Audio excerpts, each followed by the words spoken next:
नमस्कार, खबरिया टॉप में आप सभी का स्वागत है। मैं कुमार रवि। जय हो छठी मैया। बिहार के लोग तो गर्दा कह देना, अब कट्टा वाली सरकार नहीं आएगी। कुछ इसी अंदाज में कुछ यही बोल थे, यही शब्द रहे कुछ घंटों पहले प्रधानमंत्री नरेंद्र मोदी के। वाकई बिहार की जो जीत है एनडीए की ऐतिहासिक और रिकॉर्ड जीत कही जाएगी। जिस तरीके से आंकड़े लगाए जा रहे थे, यह जीत तो माना जा रहा था कि एनडीए सरकार बना लेगी, लेकिन ये आंकड़े इस कदर होंगे ये किसी ने सोचा नहीं था। सारे एग्जिट पोल को पार करते हुए, सारी सरहदों और सीमाओं को पार करते हुए बिहार चुनाव ने एक नए प्रकार का जो राष्ट्रीय जनादेश देने का काम किया है। खबरिया टॉप की टीम ने फिलहाल इस बार बिहार का दौरा हम किन्हीं कारणों से नहीं कर पाए, लेकिन तमाम हमारे मित्र हैं, तमाम हमारे रिश्तेदार हैं, सिवान, छपरा, बक्सर, पूर्णिया, पटना, भागलपुर, उनसे जब बातचीत में लगातार हम लोग संपर्क में रहे। साथ ही झारखंड के बॉर्डर पर, बिहार के बॉर्डर पर, देवघर के आसपास जहां हमारे जो मीडिया के साथी रहे उनसे बातचीत लगातार संपर्क में हम लोग रहे, और जो बातें निकल कर आई आखिर में इस बार जो बार बार तेजस्वी का दांव फेल होता गया, राहुल गांधी का जो वोट चोरों की जो एक शगुफा था वह भी फेल हो गया, पीके का फार्मूला उल्टा पड़ गया, और जो नीतीश कुमार को बार बार तेजस्वी और उनकी पूरी टीम ढलते उम्र का हवाला देकर उनको दिवालियापन, उनको तमाम तरीके के जो है विशेषण संज्ञा से जो उनको नवाजा जा रहा था वह उल्टा पड़ गया। आखिर में क्या ऐसी वजह रही कि नीतीश को बिहार वासियों ने इतने साल बाद नकारा नहीं? अमूमन भारतीय राजनीति में यह माना जाता है कि लंबे दशक तक जब किसी पार्टी या कोई मिलीजुली सरकार होती है तो एक दशक या 10-15 सालों के बाद एक सत्ता विरोधी लहर, जिसे अंग्रेजी में एंटी इनकम्बेंसी वेव कहते हैं, वह होता है। और निश्चित तौर पर जब वोट का परसेंटेज बहुत ज्यादा पार हो जाए, इस बार तकरीबन 69% रहा, बिहार फर्स्ट डिवीजन पास हुआ, ऐसा चुनाव कभी हुआ नहीं था, तो माना जा रहा था कि जो मौजूदा सरकार होगी यह उसके विपक्ष में चीजें जाएंगी, उसके निगेटिव में जाएंगी। लेकिन सारा दांव उल्टा पड़ गया। क्या आंकड़े फेल हो गए? क्या जनता का मूड मिजाज बदल गया? किस तरीके का चुनाव रहा है? वैसे माना जाए तो सबसे बड़ा जो एक टर्निंग पॉइंट इस पूरे चुनाव में रहा कि बिहार चुनाव की जो तारीखें थी वह बिहार के सबसे बड़े महापर्व, लोक आस्था के महापर्व छठ पर्व के ठीक बाद रखी गई थी। 6 तारीख, 11 तारीख, 28-29 को छठ पर्व खत्म हो गया था। ऐसे में आप देख सकते हैं, यह जानता है पूरा देश प्रदेश कि बिहार के लोग चाहे जहां भी रहें, पंजाब, उड़ीसा, महाराष्ट्र, मुंबई, पुणे, उत्तर प्रदेश, नोएडा, एनसीआर, गाजियाबाद, फरीदाबाद, हरियाणा, गुरुग्राम, देश के जिन भी कोनों में लोग रहते हैं, बिहार के श्रमिक वर्ग हों, कामगार हों, तमाम ऐसे लोग हों, वह बिहार की तरफ रुख करते हैं और हर बार रेलवे के इंतजामों को लेकर सवाल उठते हैं। तो ऐसे में वो लोग इस बार भी गए, और केवल चुनाव की तारीखें एकदम नजदीक थी, तो ऐसे में तीज पर्व करने के बाद वो एक चुनावी मोड में आ गए। और जो रिकॉर्ड वोट पड़ने का सबसे बड़ा जो एक कारण माना जा रहा है, यही माना जा रहा है कि ऐसे इतने कामगार और श्रमिक और जो बाहरी लोग जो रहते थे जो बिहार के बाहर, वो इस बार ठीक मौके पर पहुंच गए थे, और उन्होंने तीज त्योहार और छठ का पर्व खूब हर्षोल्लास से मनाने के बाद तब जो है चुनाव के लोकतंत्र के इस राष्ट्रीय महापर्व में अपनी भूमिका अदा की।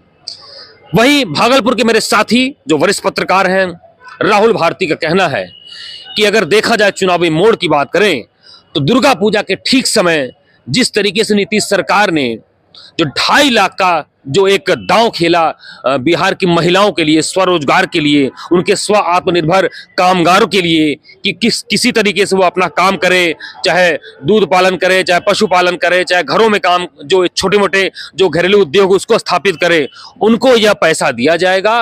और पहली किस्त के रूप में दुर्गा पूजा के ठीक पहले 10,000 की किस्त बिहार की अधिकांश गरीब और मध्यम श्रेणी की महिलाओं के खाते में पहुंच गया।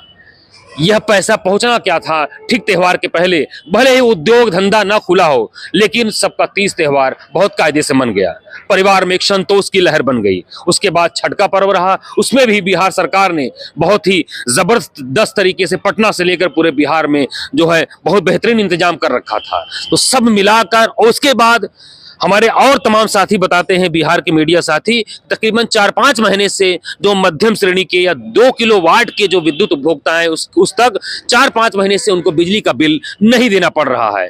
तो यह भी एक शगुफा रहा, नीतीश का जो दाव रहा, यह भी बिहार के ऐसे जो मध्यम श्रेणी के जो अधिकांश वोटर हैं उनके मन मस्तिष्क में नीतीश की जगह बनती गई।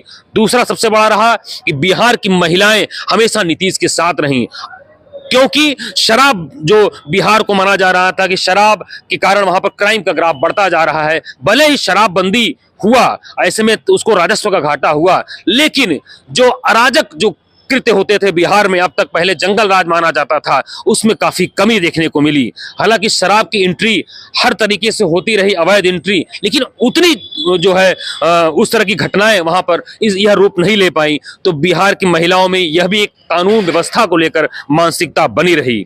और जो एक बात निकलकर सामने आई कि तेजस्वी बार बार कहते रहे कि हम सरकारी नौकरी देंगे, ये देंगे, वो देंगे, लेकिन सारा दाव उल्टा पड़ता चला गया। सब मिलाकर नीतीश का, सुशासन बाबू की जो छवि रही और मोदी के जो कामकाज का जो तौर तरीका रहा, यह बिहार के इस चुनाव में इस बार देखने को मिला, जो रिकॉर्ड बहुमत के रूप में ये सारी चीजें मिली। और आप देख लीजिए कि सांसद पप्पू यादव का जो गला फाड़कर चिल्लाना पूर्णिया के उस इलाके में और आसपास में जो उनका प्रभाव क्षेत्र था, वहां पर चिल्लाना काम ना आया। तो और तेजस्वी तेज प्रताप का कह लीजिए जो स्टंटबाजी है वह भी काम नहीं आई। अखिलेश की जो जनसभाएं हैं वह भी फेल होती हुई दिखी। खासतौर पर आप देख सकते हैं कि जो सीवान के छपरा विधानसभा में इस बार खेसारी लाल यादव अपना पहला चुनाव, भोजपुरिया स्टार चुनाव लड़ रहे थे, वो भी फेल होते हुए दिखे। तो सब मिलाकर पूरा चुनाव एक तरीके से सेंसिटाइज हो गया था और एक मूल मानसिकता बिहार की जनता की बदलती जा रही थी। और सुशासन बाबू के जो एक प्रभाव वाले क्षेत्र में, और एक बात हमारे एक पूर्णिया के पूर्वी बिहार के कह लीजिए हमारे साथी हैं, मीडिया साथी परितेश झा का कहना है कि वहां पर बिहार में जो इस बार हुआ, सारे फॉरवर्ड, एक तरीके से अधिकांश फॉरवर्ड जो है बैकवर्ड जो हमारे कैंडिडेट जो सुशासन बाबू रहे, जो बिहार के प्रदेश में बहुत बड़ा दखल रखते हैं अब उस राजनीति में नीतीश बाबू, वहां पर फॉरवर्ड जो है एक तरीके से इसके साथ लग गया।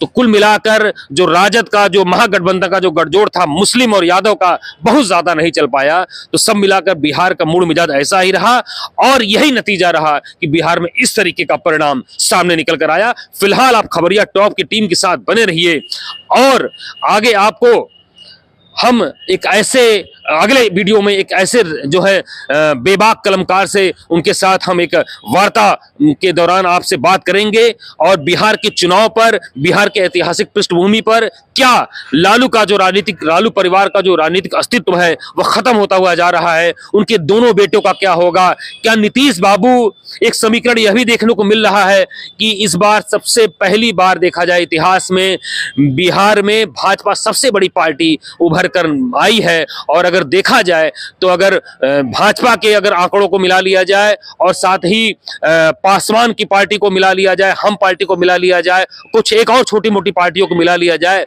तो भाजपा अकेली ही सरकार बनाने के लिए काफी है। अगर नीतीश बाबू को छोड़ भी दे, क्योंकि नीतीश ढलान की उम्र में है, तो एक समीकरण यह भी बन सकता है बीच में कि अभी नीतीश के फेस को आगे रखा जाए और आगे 2 साल बाद जो है समीकरण बदल सकते हैं। तो सब मिलाकर राजनीति संभावनाओं का खेल है। अब बने रहिए खबरिया टॉप की टीम के साथ। अगले वीडियो में आपको और कई सारे पेचीदे वाले बातों से आपको रूबरू कराते रहेंगे। बने रहिए खबरिया टॉप के साथ। मैं कुमार रवि।